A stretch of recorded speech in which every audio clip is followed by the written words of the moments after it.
কড়াই গরম হয়ে গেছে, তেল দিয়ে নিলাম, গরম দিয়ে নিলাম।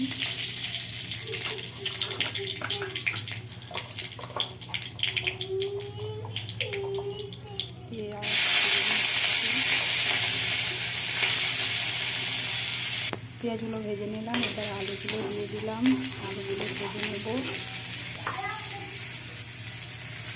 এটা আমার শর্টকাট রান্না।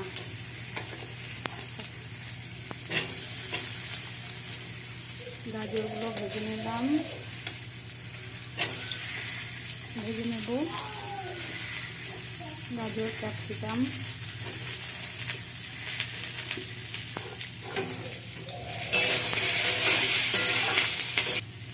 এরপর লাউ ডাঁটাগুলো দিয়ে দেব, এগুলো একটু ভেজে নেব।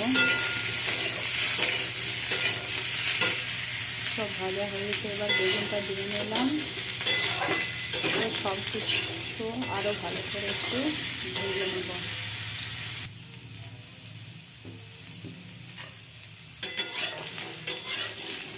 বেগুনটা একটা ভাজা হয়ে গেছে, আর একটু ভাজা হোক।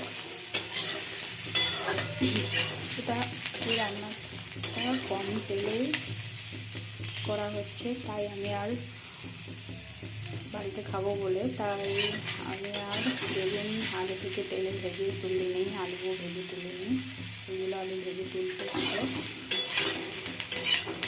তাহলে হয়তো আরও একটু টেস্টি লাগে, কিন্তু কম তেলে এটা করছি। বাড়িতে খাবো, বাচ্চা আছে, বাচ্চাও খাবে।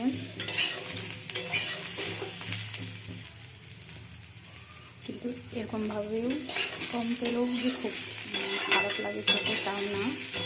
একটু ভালো করে ভাজলে, একটু ভালো করে মশলা অনেকক্ষণ ধরে ভাজলে, সবজিগুলো যদি আস্তে আস্তে কম আঁচে যদি ভাজা হয় খুব সুন্দর লাগে, খুব টেস্টি লাগে। আমরা বাড়িতে বেশিরভাগ সময়ই এরকমভাবেই রান্না করে থাকি। আত্মীয় কেউ এলে তখন একটু আলাদাভাবে করে থাকি। এবার হলুদ দিয়ে নেব, নুন দিয়ে নেব। আগে নুন দিইনি, কারণ জল বেরিয়ে যাবে, সবজিগুলো ভালো করে ভাজা যেত না, জল বেরিয়ে যেত বলে, আর সিদ্ধ হয়ে যেত নুন দিয়ে দিলে, তাই এখন দিলাম।